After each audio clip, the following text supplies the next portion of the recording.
بسم اللہ الرحمن الرحیم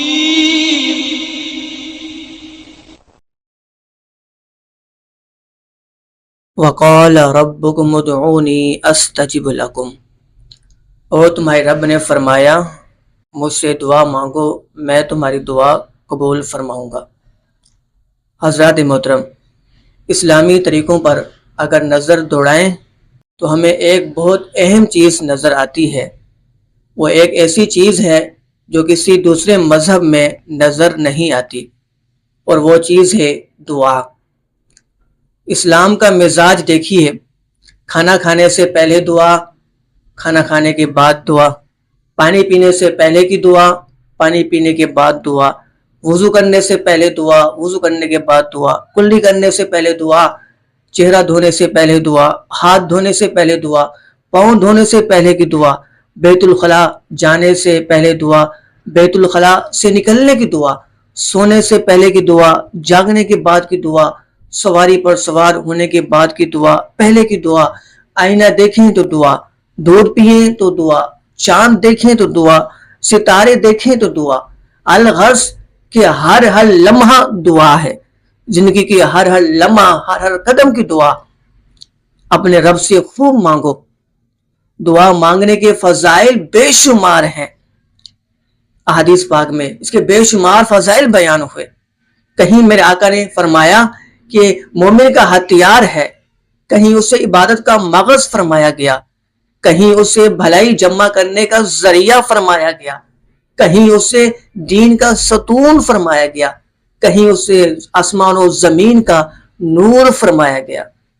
کثرت سے دعا مانگنے والا کبھی ناکام نہیں ہوتا، دعا کا کوئی نہ کوئی فائدہ پہنچتا ہی رہتا ہے۔ امام حاکم علیہ رحمہ اپنی مستدرک کی جلد 2 میں یہ حدیث نقل فرمائی کہ نبی کریم صلی اللہ علیہ وسلم نے ارشاد فرمایا، جو مسلمان ایسی دعا کرے جس میں گناہ اور قطع رحمی کی کوئی بات شامل نہ ہو تو اللہ رب العزت اسے 3 چیزوں میں سے کوئی ایک ضرور عطا فرماتا ہے۔ نمبر 1 کہ اس کی دعا کا نتیجہ جلد ہی اس کی زندگی میں ظاہر ہو جاتا ہے۔ نمبر 2 اللہ رب العزت دعا کی برکت سے کوئی مصیبت اس بندے سے دور فرما دیتا ہے۔ اسی طرح نمبر 3 یا اس کے لیے آخرت میں بھلائی جمع کی جاتی ہے۔